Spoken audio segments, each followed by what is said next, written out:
Percy Jackson and the Olympians, The Lightning Thief. By Riordan. Chapter 2. 3 old ladies knit the socks of death.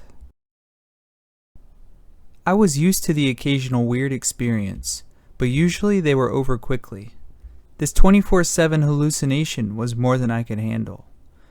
For the rest of the school year, the entire campus seemed to be playing some kind of trick on me. The students acted as if they were completely and totally convinced that Mrs. Kerr, a perky blonde woman who I'd never seen in my life until she got on our bus at the end of the field trip, had been our pre-algebra teacher since Christmas. Every so often I would spring a Mrs. Dodd reference on somebody just to see if I could trip them up, but they would stare at me like I was psycho. It got so I almost believed them. Mrs. Dodds had never existed.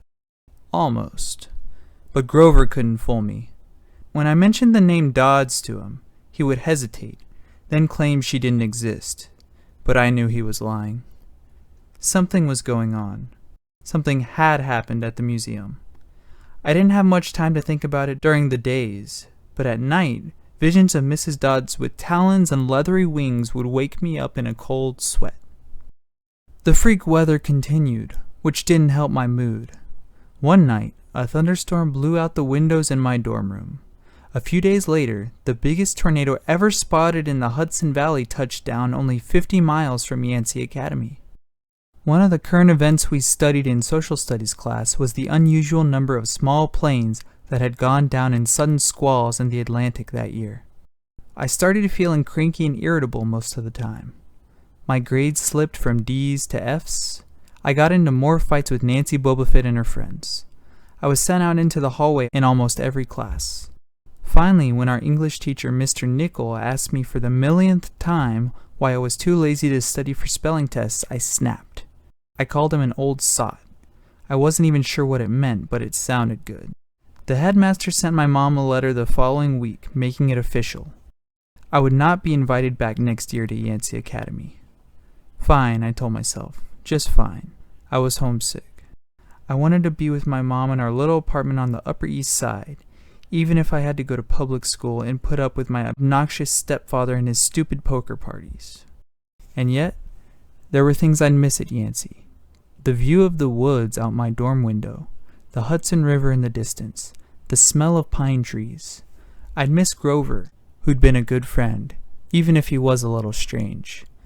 I worried how he'd survive next year without me. I'd miss Latin class, too. Mr. Bruner's crazy tournament days and his faith that I could do well. As exam week got closer, Latin was the only test I studied for. I hadn't forgotten what Mr. Bruner had told me about this subject being life and death for me. I wasn't sure why, but I'd started to believe him. The evening before my final, I got so frustrated I threw the Cambridge Guide to Greek Mythology across my dorm room. Words had started swimming off the page, circling my head, the letters doing 180s as if they were riding skateboards. There was no way I was going to remember the difference between Chiron and Charon, or Polydictus and Polydeuces. And conjugating those Latin verbs? Forget it. I paced the room, feeling like ants were crawling around inside my shirt. I remembered Mr. Bruner's serious expression, his 1,000-year-old eyes. I will accept only the best from you, Percy Jackson. I took a deep breath. I picked up the mythology book. I'd never asked a teacher for help before. Maybe if I talked to Mr. Bruner, he could give me some pointers. At least I could apologize for the big fat F I was about to score on his exam. I didn't want to leave Yancy Academy with him thinking I hadn't tried. I walked downstairs to the faculty offices. Most of them were dark and empty, but Mr. Bruner's door was ajar, light from his window stretching across the hallway floor. I was 3 steps from the door handle when I heard voices inside the office. Mr. Bruner asked a question. A voice that was definitely Grover's said, "Worried about Percy, sir." I froze. I'm not usually an eavesdropper, but I dare you to try not to listen if you heard your best friend talking about you to an adult. I inched closer. "Alone this summer," Grover was saying. "I mean, a kindly one in the school. Now that we know for sure, and they know too." "We would only make matters worse by rushing him," Mr. Bruner said. We need the boy to mature more. But he may not have time. The summer solstice deadline will have to be resolved without him, Grover. Let him enjoy his ignorance while he still can. Sir, he saw her. His imagination, Mr. Brunner insisted. The mist over the students and staff will be enough to convince him of that. Sir, I can't fail in my duties again. Grover's voice was choked with emotion. You know what that would mean. You haven't failed, Grover, Mr. Brunner said kindly. I should have seen her for what she was. Now let's just worry about keeping Percy alive until next fall. The mythology book dropped out of my hand and hit the floor with a thud. Mr. Brunner went silent. My heart hammering, I picked up the book and backed down the hall. A shadow slid across the lighted glass of Brunner's office door, the shadow of something much taller than my wheelchair-bound teacher, holding something that looked suspiciously like an archer's bow. I opened the nearest door and slipped inside. A few seconds later, I heard a slow like muffled wood blocks, then a sound like an animal snuffling right outside my door. A large, dark shape paused in front of the glass, then moved on. A bead of sweat trickled down my neck. Somewhere in the hallway, Mr. Brunner spoke. Nothing, he murmured. My nerves haven't been right since the winter solstice. Mine neither, Grover said. But I could have sworn. Go back to the dorm, Mr. Brunner told him. You've got a long day of exams tomorrow. Don't remind me. The lights went out in Mr. Brunner's office. I waited in the dark for what seemed like forever. Finally, I slipped out into the hallway and made my way back up to the dorm. Grover was lying on his bed, studying his Latin exam notes like he'd been there all night. Hey, he said bleary-eyed. You going to be ready for this test? I didn't answer. You look awful, he frowned. Is everything okay? Just tired. I turned so he couldn't read my expression and started getting ready for bed. I didn't understand what I'd heard downstairs. I wanted to believe I'd imagined the whole thing, but one thing was clear. Grover and Mr. Brunner were talking about me behind my back. They thought I was in some kind of danger. The next afternoon, as I was leaving the 3-hour Latin exam, my eyes swimming with all the Greek and Roman names I'd misspelled, Mr. Brunner called me back inside. For a moment, I was worried he'd found out about my eavesdropping the night before, but that didn't seem to be the problem. Percy, he said, don't be discouraged about leaving Yancy. It's for the best. His tone was kind, but the words still embarrassed me. Even though he was speaking quietly, the other kids finishing their tests could hear. Nancy Beaufort smirked at me and made a sarcastic little kissing motion with her lips. I mumbled, Okay, sir. Mr. Brunner wheeled his chair back and forth like he wasn't sure what to say.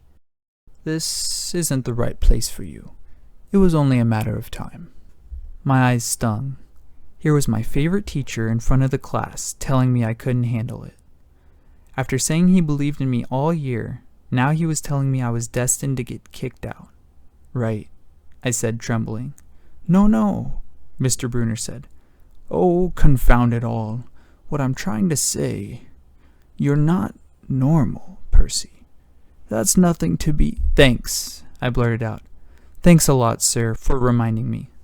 Percy... But I was already gone. On the last day of the term, I shoved my clothes into my suitcase. The other guys were joking around, talking about their vacation plans. One of them was going on a hiking trip to Switzerland. Another was cruising the Caribbean for a month. They were juvenile delinquents, like me, but they were rich juvenile delinquents. Their daddies were executives or ambassadors or celebrities. I was a nobody from a family of nobodies. They asked me what I'd be doing this summer, and I told them I was going back to the city.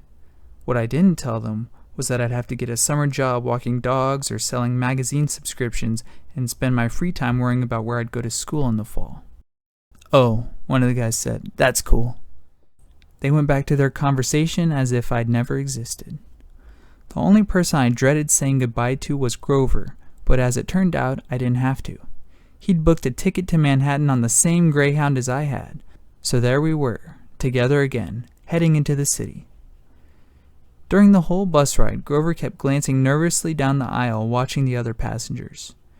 It occurred to me that he'd always acted nervous and fidgety when we left Yancy, as if he expected something bad to happen. Before, I'd assumed he was worried about getting teased, but there was nobody to tease him on the Greyhound. Finally, I couldn't stand it anymore. I said, "Looking for kindly ones?" Grover nearly jumped out of his seat. What do you mean?" I confessed about eavesdropping on him and Mr. Bruner the night before the exam. Grover's eye twitched. "How much did you hear?" "Oh, not much. What's the summer solstice deadline?" He winced. "Look, Percy, I was just worried for you, see? I mean, hallucinating about demon math teachers? Grover. And I was telling Mr. Bruner that maybe you were overstressed or something because there was no such person as Mrs. Dodds, and... Grover, you're a really, really bad liar." His ears turned pink. From his shirt pocket, he fished out a grubby business card. "Just take this, okay? In case you need me this summer." The card was in fancy script, which was murder on my dyslexic eyes, but I finally made out something like Grover Underwood, Keeper, Half-Blood Hill, Long Island, New York, 800-009-0009. "What's half—" "Don't say it aloud," he yelped. "That's, my summer address." My heart sank. Grover had a summer home. I'd never considered that his family might be as rich as the others at Yancy. "Okay," I said glumly. "So, like, if I want to come visit your mansion." He nodded. Or if you need me." "Why would I need you?" It came out harsher than I meant it to. Grover blushed right down to his Adam's apple. "Look, Percy, the truth is I kinda have to protect you." I stared at him. All year long I'd gotten into fights, keeping bullies away from him. I lost sleep worrying that he'd get beaten up next year without me. And here he was acting like he was the one who defended me. "Grover," I said, "what exactly are you protecting me from?" There was a huge grinding noise under our feet. Black smoke poured from the dashboard and the whole bus filled with the smell of rotten eggs. The driver cursed and limped the Greyhound over the side of the highway. After a few minutes clanking around the engine compartment, the driver announced that we'd all have to get off. Grover and I filed outside with everybody else. We were on a stretch of country road, no place you'd notice if you didn't break down there. On our side of the highway was nothing but maple trees and litter from passing cars. On the other side, across 4 lanes of asphalt shimmering with afternoon heat, was an old-fashioned fruit stand. The stuff on sale looked really good. Heaping boxes of blood-red cherries and apples, walnuts and apricots, jugs of cider, and a clawfoot tub full of ice. There were no customers, just 3 old ladies sitting in rocking chairs in the shade of a maple tree, knitting the biggest pair of socks I'd ever seen. I mean, these socks were the size of sweaters, but they were clearly socks. The lady on the right knitted one of them. The lady on the left knitted the other. The lady in the middle held an enormous basket of electric blue yarn. All 3 women looked ancient, with pale faces wrinkled like fruit leather, silver hair tied back in white bandanas, bony arms sticking out of bleached cotton dresses. The weirdest thing was, they seemed to be looking right at me.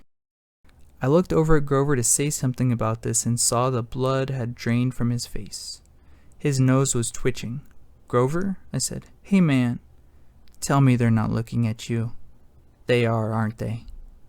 "Yeah. Weird, huh? You think those socks would fit me?" "Not funny, Percy.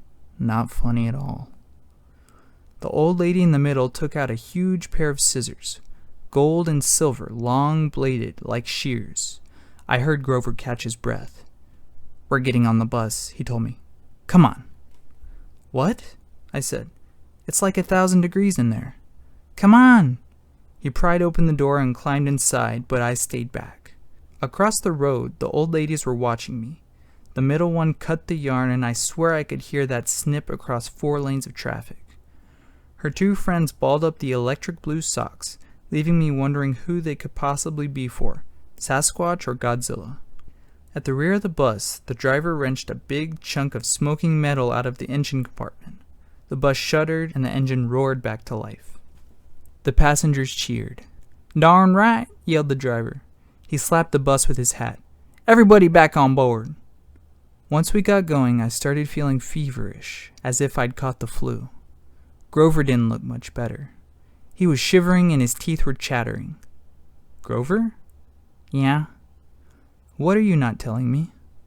He dabbed his forehead with his shirt sleeve. "Percy, what did you see back at the fruit stand?" "You mean the old ladies?" "What is it about them, man? They're not like Mrs. Dodds, are they?" His expression was hard to read, but I got the feeling that the fruit stand ladies were something much, much worse than Mrs. Dodds. He said, "Just tell me what you saw."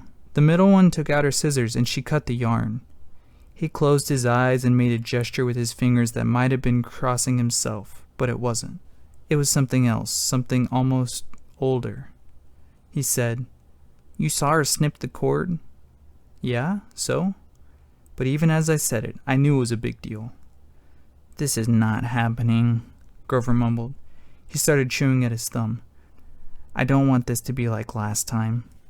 "What last time?" "Always 6th grade. They never get past 6th. "Grover," I said, because he was really starting to scare me, "what are you talking about?" "Let me walk you home from the bus station. Promise me." This seemed like a strange request to me, but I promised he could. "Is this like a superstition or something?" I asked. No answer. "Grover, that snipping of the yarn, does that mean somebody is going to die?" He looked at me mournfully, like he was already picking the kind of flowers I'd like best on my coffin. End of chapter 2.